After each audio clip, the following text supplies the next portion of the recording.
Buenas tardes a todos. Qué bueno y qué positivo que una de las empresas, o mejor dicho, los sectores más importantes de este país, por obvias razones como es el sector marítimo, entienda la importancia del relevo generacional como parte importante de su desarrollo, no solamente presente, sino pensado justamente para el futuro. Y es muy importante que ustedes como jóvenes participen en hacer ese relevo una realidad. Sin embargo, no voy a entrar profundamente en ese tema porque sé que mi compañera Walkiria es la que va a hablarles un poquito más de eso. A mí me han pedido que les hable el día de hoy de eso de ser líder y de si uno nace líder o se hace líder. Y yo puedo comenzar de la manera más aburrida posible, pero de la más clara y de la más adecuada, compartiendo un poquito lo que habla la teoría criminológica. Yo, además de ser abogado, soy estudiante de cuarto año ya de criminología, casi graduado, pero después y durante la campaña tuve que suspender los estudios. Sin embargo, la mayoría, para no decir todas las teorías psicológicas, desde las que hablan de cómo la sexualidad desde el bebé en todo el desarrollo tienen una incidencia directa en la persona, como las que hablan de que el ser humano nace bueno, de que nace malo, todas hablan de cómo el ser humano, sin importar qué, dónde o cuándo, tiene dos componentes muy importantes, que es con lo que nace como parte de su propio organismo biológico y con lo que vive o de lo que se rodea, que es el ambiente, para llamarlo de una manera general a cualquier cosa. ¿Cómo hemos probado esto?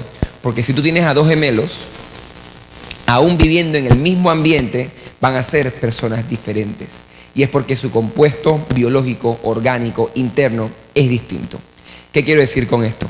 Que así mismo, como hemos estudiado y como está concluido científicamente, que los criminales, desde el más light, por ponerle un término, hasta los asesinos seriales más complejos, como Ted Bundy, Charles Manson y muchos otros, son personas que nacieron tal vez con una predisposición genética muy delicada o muy particular, pero que la gran parte del proceso de formación, si cabe la palabra, o de desarrollo de la mente criminal se dio gracias al ambiente en el que se desarrollaron. Y tal cual un líder puede nacer, para no decir debe nacer, puede nacer con algunas características propias de un líder que vengan de su génesis, de sus padres, de su biología, de algunas cosas que todavía estamos investigando, pero además el componente más importante para acreditar o para desarrollar el liderazgo está en el medio ambiente. Pero más allá que en el medio ambiente, que es la parte importante de esta exposición, no es solamente el ambiente, porque el ambiente usualmente no lo controlamos.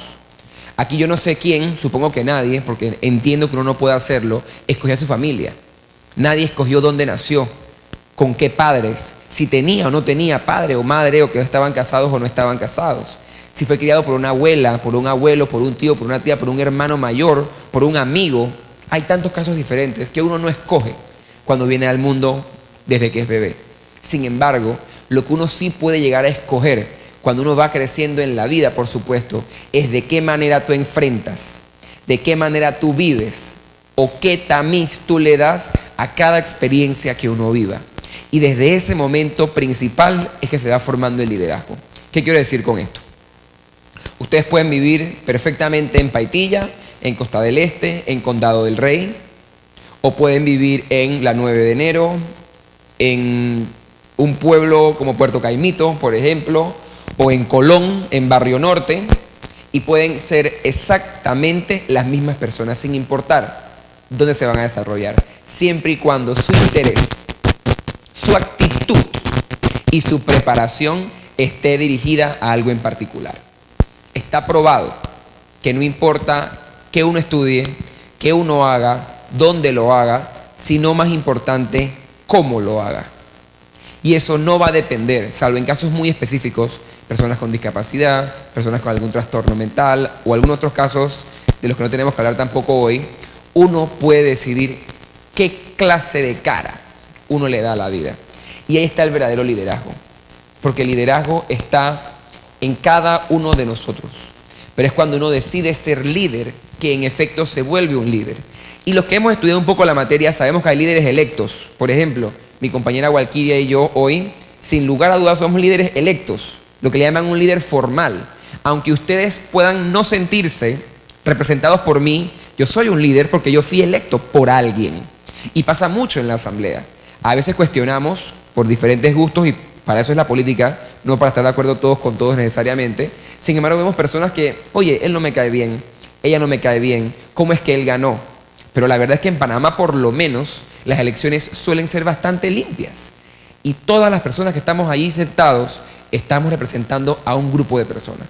Algunos diferentes que otros, algunos más grandes o más pequeños que otros, pero todos representamos a alguien.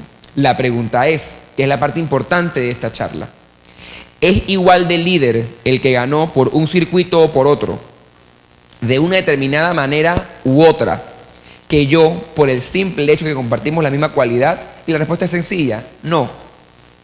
Sí es cierto que todos los que estamos en la asamblea somos diputados o diputadas, sí. Sin embargo, no todos llegamos allí de la misma manera. Algunos definitivamente tuvieron o quisieron utilizar o demostrar un mayor liderazgo que otros. Y les pongo un ejemplo que siempre me gusta ver. El liderazgo es algo abstracto. El liderazgo no podemos definirlo si es bueno o malo con que nos guste o no nos guste.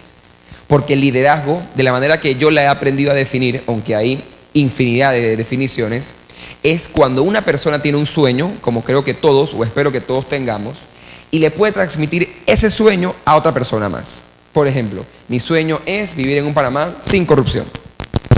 Si yo logro que una persona más, mi mejor amiga, una colega, una persona que acabo de conocer, piense o sueñe lo mismo, yo soy un líder, porque mi sueño se ha vuelto el sueño de otros. Obviamente, entre más personas lo sientan, mejor para el sueño y mejor para el líder. Sin embargo, para mí, esa es la capacidad principal que debe tener un líder. Ahora, tenemos dos clases de líderes en cuanto a la forma propia del líder. En la misma época en el mundo, hace ya muchos años, tuvimos a dos personas muy diferentes, pero a la vez muy similares. Ambos líderes formales y naturales. Teníamos de un lado a Adolfo Hitler y teníamos del otro a Winston Churchill. Ambos eran líderes formales. ¿Por qué? Los dos fueron electos mediante el voto popular, cada uno en circunstancias muy diferentes. Adolfo Hitler fue poco a poco subiendo en la pirámide política, pero con un discurso fascista. Él obligó, de una manera psicológica que podemos quedarnos horas hablando, al pueblo alemán a escogerlo, porque él era la única manera de que el pueblo al que él representaba combatiera a ese antipueblo o a ese enemigo que todos sabemos quiénes eran y qué fue de ellos por obra de ese líder. Mientras tanto, Winston Churchill en Gran Bretaña fue electo, si es que cabe la palabra electo, primer ministro, frente a que en el propio Congreso o en el Parlamento no había una sola persona más que quisieran poner. Porque el partido al que él pertenecía, que es el Partido Conservador, tenían que hacer que renunciara a su líder. Y la única persona a la que el partido contrario, el partido de los laboristas, aceptaba era Winston Churchill. Pero justamente porque sabían que la gente afuera del Parlamento lo odiaban. Porque era muy honesto, porque era muy directo, a veces era grosero, le decían que era alcohólico. Pero fue la única persona en el Parlamento, y consta en las actas, que desde 1931, que venía creciendo Hitler, él ya lo venía diciendo. Ténganle cuidado al canciller, en ese momento, Hitler, porque va a ser una amenaza. Y la historia es la historia y sabemos cómo quedó. Ambos son líderes.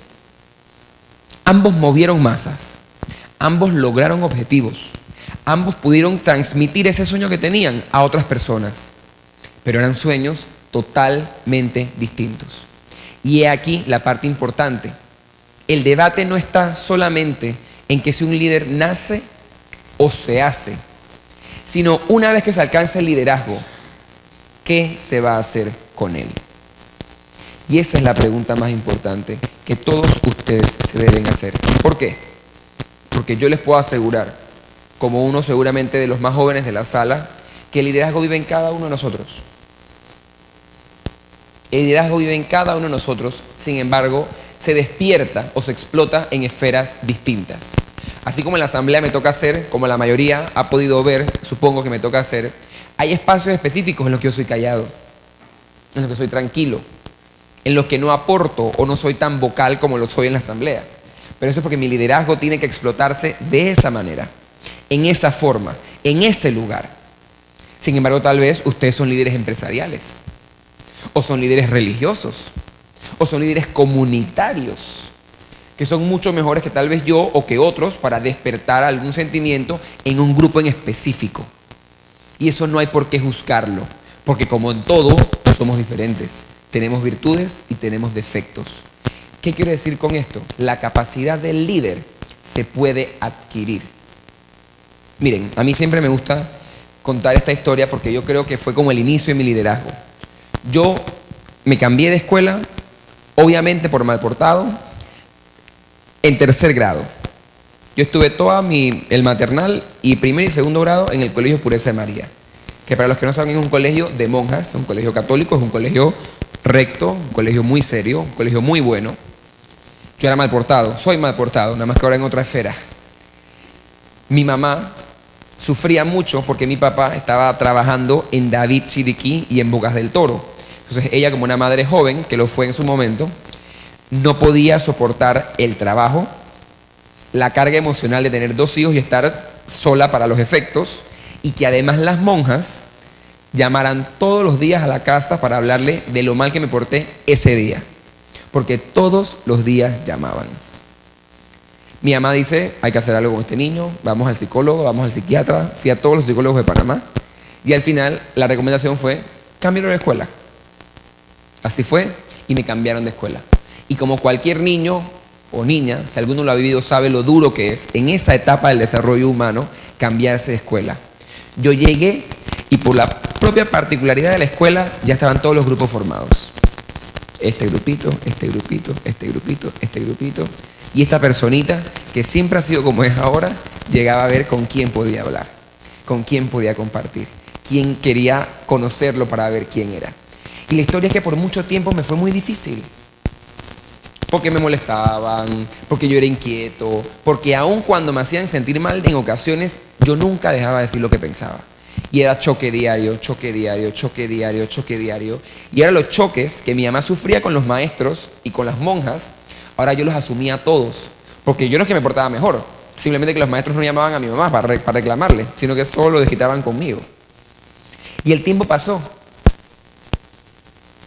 Cuando llegué a noveno, que me iba a graduar de la premedia, para entrar a la media, la escuela decidió crear un premio, que era el premio al Stallion, así le llamaban, al mejor compañero.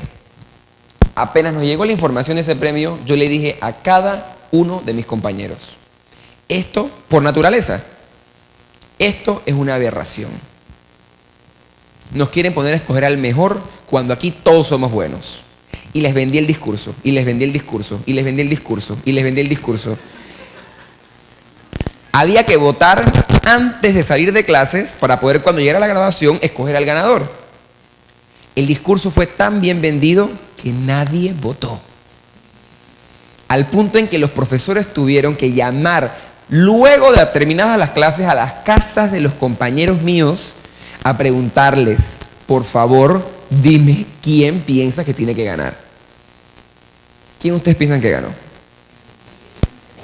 Sorprendentemente, la decisión de los compañeros era que el que había dicho que no creía en el premio era merecedor de dicho premio. Y me dieron el premio. Y yo me acuerdo perfectamente en la graduación, cuando estábamos todos sentados como ustedes, y dicen, bueno, el premio Stallion es para tal. Obviamente yo no me lo podía creer, porque era un contrasentido. Pero yo me paré, fui a tarima, busqué mi premio, y cuando voy hacia atrás, la mirada que yo le tiré a mis compañeros hizo que todos estallaran a reír, porque obviamente yo no estaba contento con lo que había sucedido.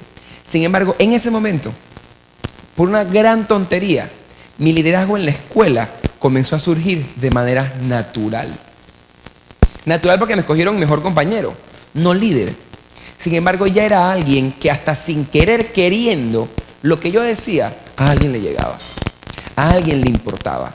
Y simplemente dije lo que pensaba, lo que sentía, sin palabras bonitas, sin discursos como los que ahora me toca dar. Simplemente les decía, yo no creo en esto. Y les decía, ¿por qué? Fuimos a las elecciones de la escuela, ahí una cosa llevó a la otra, fui nuevamente electo y allí comenzó un liderazgo formal. ¿Qué les quiero decir con esto? No importa en qué medio se desempeñen, qué clase de personas sean, todos ustedes en un determinado momento, en un determinado lugar, pueden ser líderes. Y les pongo otro ejemplo que aquí la persona, ese documento de que me presentaron lo mandé yo, porque si no lo mandé yo quiero conocer a la persona que lo hizo, porque esa persona me quiere mucho. Eso lo mandamos. Sí lo mandamos. Mi equipo me quiere mucho. El tema es que cuando yo salía a buscar firmas para ser diputado, sufría una misma particularidad. Como ustedes todos saben, porque supongo que la mayoría votaron o podían haber votado el 5 de mayo del 2019, había mucha inseguridad, había mucha incredulidad. Hubo inclusive un mayor abstencionismo, menos gente fue a votar por creer menos en la política, y les digo algo, con justa razón. Entonces, imagínense, para el que de por sí ya era el candidato más joven del país, era tocar puertas en un distrito que tiene la particularidad de tener muchos focos de hogares de personas adultas mayores, e ir a pedir la oportunidad de lanzarse. Nuevamente me encontraba en una situación en la que el líder que yo quería ser, o la idea que yo tenía, era difícil de vender. Porque usualmente algunas personas me decían: tú eres muy joven. Dime tú qué vas a ir a hacer a aportar a la asamblea. Dime tú cómo vas a cambiar las cosas. Dime tú qué nos puedes prometer. Se hizo el trabajo, se caminó como nunca, se convenció a las personas y lo impensable nuevamente ocurrió. Y es que las personas, en efecto, quieren buscar algo bueno. La pregunta es: ¿cuántas veces ustedes en sus vidas personales se han atrevido a hacer lo que piensan sin importar las consecuencias? ¿Cuántas veces han creído en algo que quieren, material, personal, en una relación, en lo que sea, y han dicho: ¿sabes qué? No importa, me la juego, me atrevo? ¿Cuántas veces en un salón de clases, en una conferencia como esta, con su pareja, con su familia, han dicho: yo quiero ir a comer a este lugar, yo quiero que hagamos esto la próxima semana, organicemos un viaje a la playa, no importa, o hagamos una empresa familiar? Todas decisiones muy diferentes, pero a la vez muy importantes, que determinan o son el abono para esos líderes que todos somos. Los líderes se forman a fuego. ¿Qué quiero decir con esto? Que como todo en la vida que es bueno, no es fácil. Rara vez, no se me ocurre uno a mí ahora mismo, un líder que se haya formado en situaciones positivas en las que todo era feliz y todo le salía bien y todo era perfecto y es presidente. Creo que nada más Kennedy, y bueno, miren cómo terminó. No le fue, o sea, comenzó bien y no terminó tan bien. Lo que quiero decir con esto es que el trayecto hacia el liderazgo, que a mi juicio nunca termina, no es necesariamente bonito, pero tú lo haces bonito. Tú lo haces como lo que es. Porque yo podría contarles todas estas historias como algo negativo. Yo podría decirles cuántas veces me tiraron la puerta en la cara, cuántas veces me dijeron: lárgate, no quiero saber de política, cuántas veces me dijeron: no te voy a firmar, o no voy a votar por ti, o yo no creo en ti. Pero mejor les digo cuántas veces me atreví nuevamente a salir a caminar, pese a las críticas, pese a la inseguridad, pese a los desafíos enormes que simplemente como joven y como independiente una en la elección vivía, y que cada día yo me atreví a creer en mi sueño. Pero que igualmente hubo gente, muchos aquí presentes, que igualmente creyeron en mí. Porque yo me atreví a hacer lo que pocos nos atrevemos. Oye, ¿cómo estás? Yo te quiero hacer una pregunta. ¿Me puedes ayudar en esto? Eso nos da mucho miedo. Nos da miedo decirle a otro cómo pensamos, cómo nos sentimos, y aún peor, pedirle apoyo. ¿Por qué pensamos qué? Que no se va a burlar, que no nos va a apoyar, que se va a copiar y lo va a hacer por su lado. Hay muchas diferentes realidades. Sin embargo, lo que yo les puedo recomendar son algunas pocas. La primera, para hacerse líder o para tratar de mejorar en el liderazgo, es tener una meta. El líder es una persona decidida. No importa qué, no importa en dónde, no importa cuándo, pero tiene una meta. Sabe lo que quiere. ¿Por qué? Porque el que no sabe lo que quiere, no sabe para dónde ir. Si yo no sé dónde quiero estar en un segundo, no sé si puedo hacer así, si puedo hacer así, si puedo hacer así. En todas me moví. Pero si mi meta era el podio, solamente un camino me ponía más cerca del podio. Y usualmente estamos en la vida dando vueltas.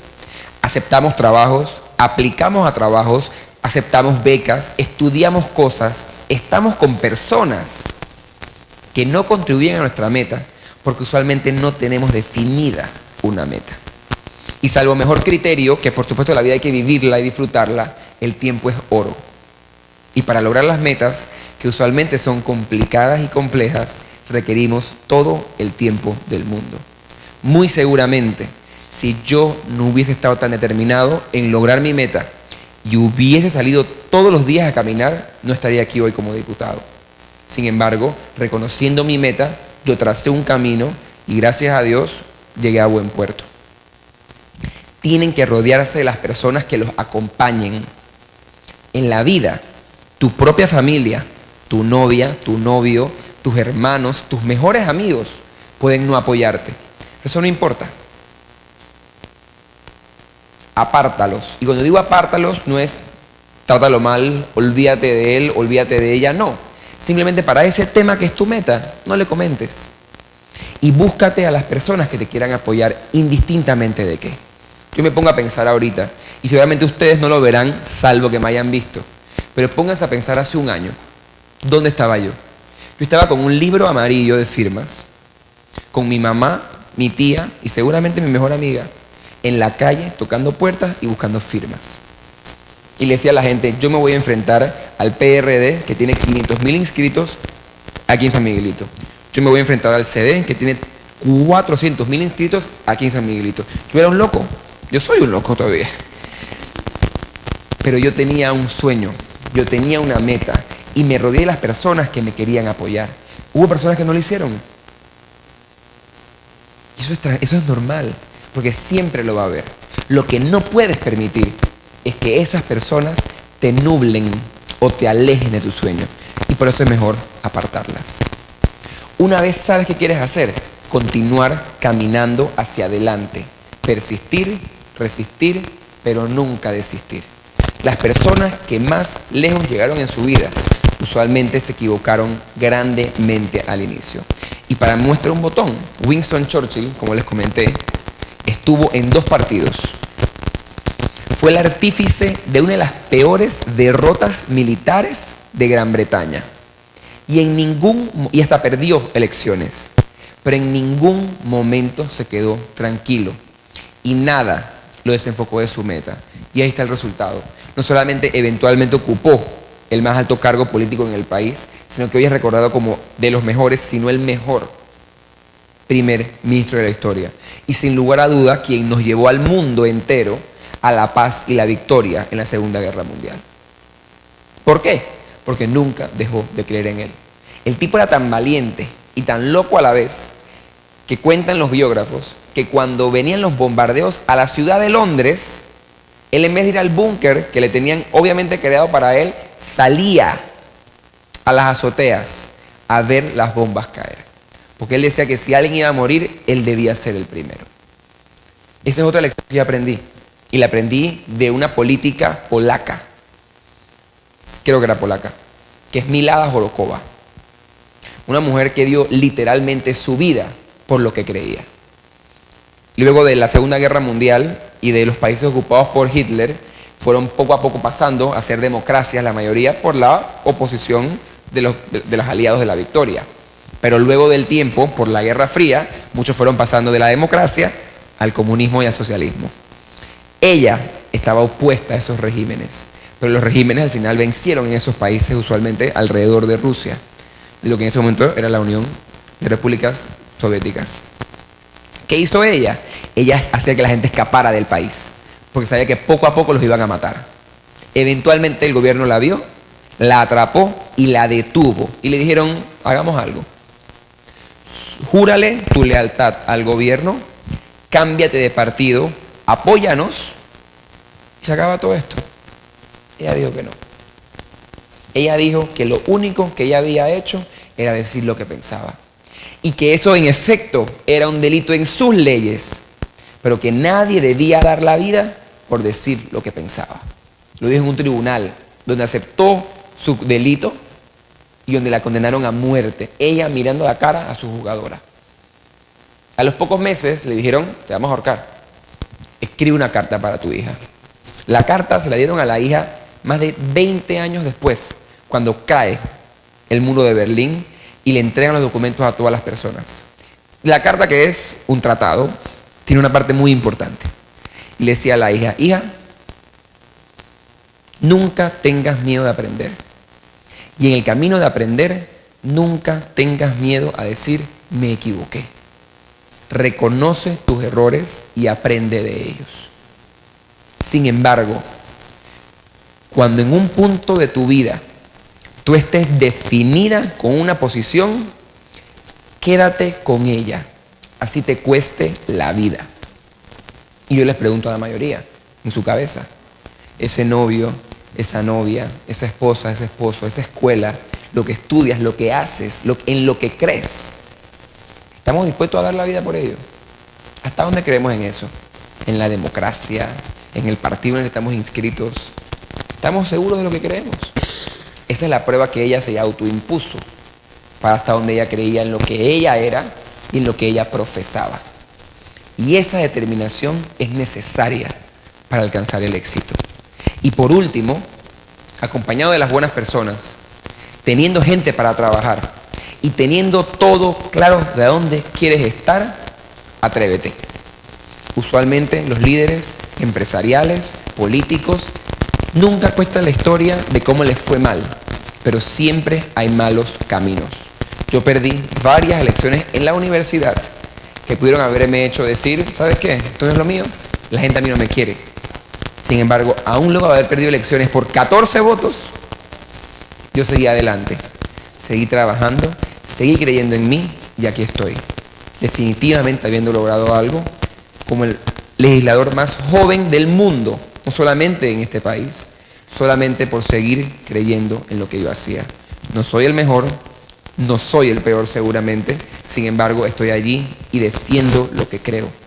Y eso es lo único que me hace ser un líder.